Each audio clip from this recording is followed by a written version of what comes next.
ಮೂಲ ರಾಮನೊಂದಿಗೆ ನಮ್ಮ ಗ್ರಹದಲ್ಲೇ ವಾಸ್ತವ್ಯ ಹೂಡಬೇಕೆಂದು ಪ್ರಾರ್ಥನೆ. ಅವನ ಸೇವೆಯನ್ನು ಮಾಡುವ ಸಾತ್ವಿಕ ಜೀವಿ ನಿಮ್ಮ ಮನೆಯಲ್ಲಿರುವಾಗ ನಾವು ಬರುವುದಿಲ್ಲ ಎನ್ನಲಾದೀತೆ.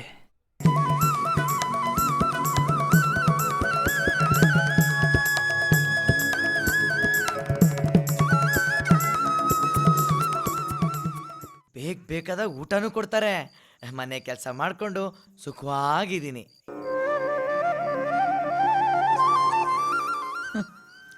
ಏನು ಸುಖನೋ.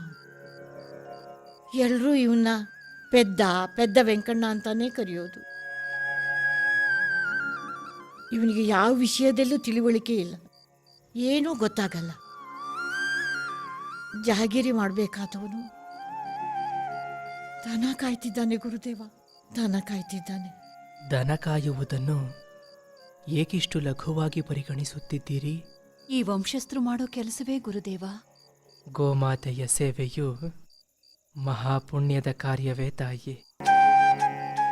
ಗೋಮಾತೆಯ ಅನುಪಮ ಮಹಿಮೆಯನ್ನು ತಮ್ಮ ತಪೋಭೂಮಿಕೆಯಲ್ಲಿ ಶೋಧಿಸಿ ಜೀವ ಜಗತ್ತಿಗೆ ಬೋಧಿಸಿದ ಪ್ರಾತಸ್ಮರಣೀಯ ಮಹರ್ಷಿಗಳ ಸಂಕುಲವೇ ಇದೆ.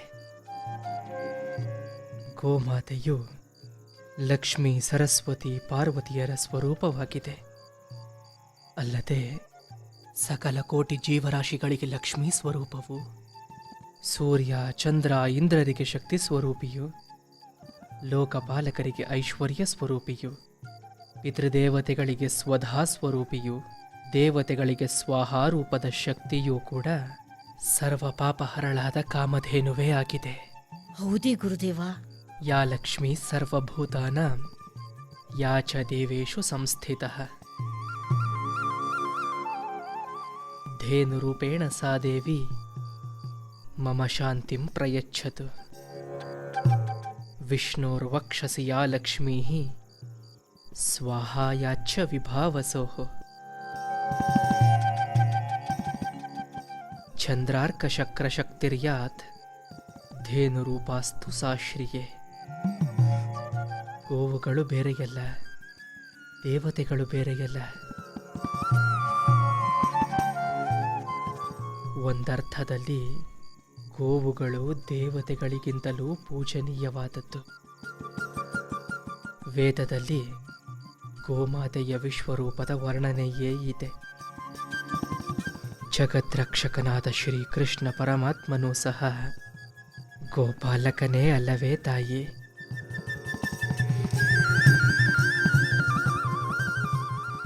ಗೋವಿನ 4 ಪಾದಗಳು 4 ವೇದಗಳು, 4 ಸ್ತನಗಳೇ ಚತುಸ್ಸಾಗರಗಳು. ಕಣ್ಣುಗಳು ಚಂದ್ರ ಸೂರ್ಯರು, ರೋಮಗಳ ತುದಿ ದೇವತೆಗಳ ವಾಸಸ್ಥಾನ, ಕೋಡುಗಳೇ ಪರ್ವತಗಳು, ಕಿವಿ ವಾಯು, ನಾಭಿ ಅಮೃತ, ಗೊರಸು ಪಾತಾಳ, ಹೆಗಲು ಬ್ರಹ್ಮ, ಮಸ್ತಕ ರುದ್ರ, ಹೃದಯ ವಿಷ್ಣು, ಬಾಲದ ತುದಿ ಸರ್ಪಗಳು. ಗೋಮಯ ವಸುಗಣ, ಮೂತ್ರ ಸಾಧ್ಯ, ಎಲುಬುಗಳು ಯಜ್ಞದ ಸಂಕೇತ, ಗುಹ್ಯ ಕಿನ್ನರರು, ಮುಂಭಾಗ ಪಿತೃಗಣ, ಹಣೆ ಯಕ್ಷರು, ಬೆನ್ನಿನಲ್ಲಿ ಭೂ ಭುವಃ ಸುವಹ ಮೊದಲಾದ ಸಪ್ತಲೋಕಗಳು, ಮುಖದಲ್ಲಿ ಅಗ್ನಿ, ನಾಲಿಗೆಯಲ್ಲಿ ಸರಸ್ವತಿ, ಹೊಟ್ಟೆಯಲ್ಲಿ ಯಮ. ಹೀಗೆ ಸಕಲ ದೇವತೆಗಳ ಸ್ವರೂಪಿಯಾದ ಗೋವನ್ನು ಮನೆಯಲ್ಲಿಟ್ಟುಕೊಳ್ಳುವುದು ಮತ್ತು ಅವುಗಳ ಸೇವೆ ಮಾಡುವುದು ನಿಸ್ಸಂಶಯವಾಗಿ ಧನ್ಯತಾ ಕಾರ್ಯ. ವೆಂಕಣ್ಣ ಗೋವುಗಳೊಂದಿಗಿದ್ದಾನೆಂದರೆ ದೇವತೆಗಳೊಂದಿಗಿದ್ದಾನೆ ಎಂದರ್ಥ.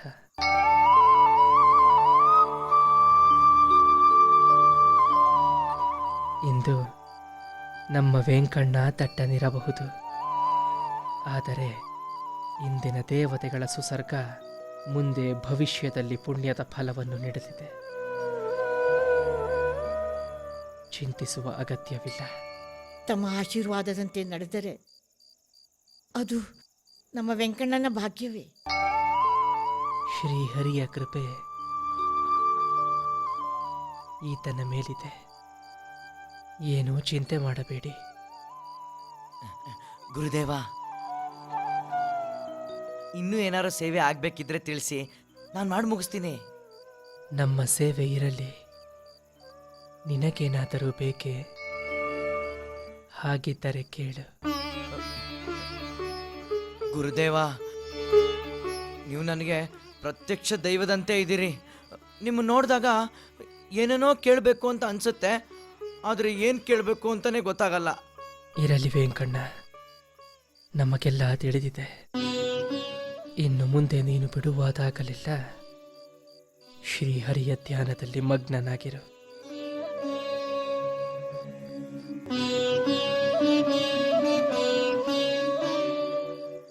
ತಿಳಿಯಿತೆ, ಅವನೇ ನಿನ್ನನ್ನು ಕಾಪಾಡುತ್ತಾನೆ.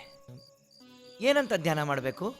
ದಿನವೂ ಸಂಧ್ಯಾ ವಂದನೆಯನ್ನು ಮಾಡುತ್ತೀಯ ತಾನೆ? ಅಷ್ಟಾಕ್ಷರ ನಾರಾಯಣ ಮಂತ್ರ ತಿಳಿದಿದೆಯೇ? ಜಪ ತಪ ಯಾವುದೂ ಇಲ್ಲ ಗುರುದೇವ. ಹೇಳ್ಸಿದ್ದಾಗಿದೆ, ಆದರೆ ಮಾಡ್ತಿಲ್ಲ. ವೆಂಕಣ್ಣ, ಏನು ಮಾಡದಿದ್ದರೂ ಸರಿ, ದಿನನಿತ್ಯವೂ 12 ನಾಮಗಳನ್ನು ಚಕ್ರಾದಿ ಮುದ್ರೆಗಳನ್ನು ಧರಿಸಿ ಓಂ ನಮೋ ನಾರಾಯಣಾಯ ಎಂದು ಸದಾ ಹರಿಧ್ಯಾನವನ್ನು ಮಾಡುತ್ತಿರು.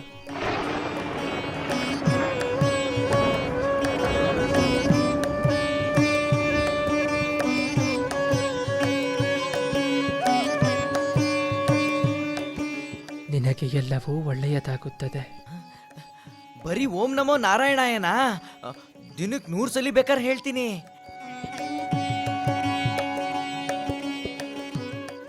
ಕೊರಗಿಗೆ ಕಾರಣವಿಲ್ಲ.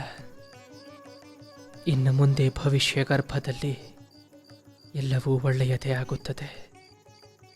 ಧೈರ್ಯದಿಂದಿರಿ.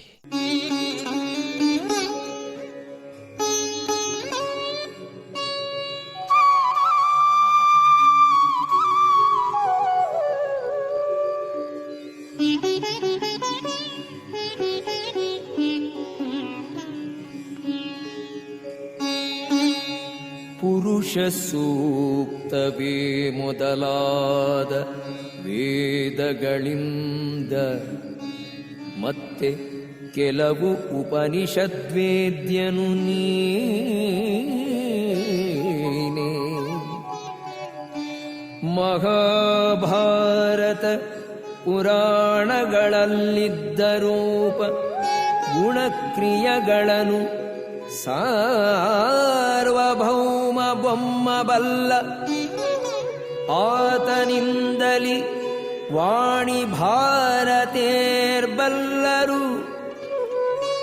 ವಾಣಿಯಿಂದಲಿ ಮಹಾದೇವತಾ ಬಲ್ಲನು.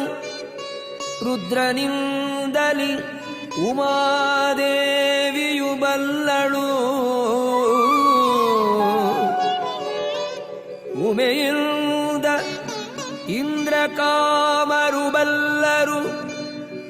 ಸಕಲ ದೇವತೆಗಳು ಪುರಂದರ ವಿಠಲನ ಬಲ್ಲರರಿಯರೋ ಸಾಕಲ್ಯದಿಂದ.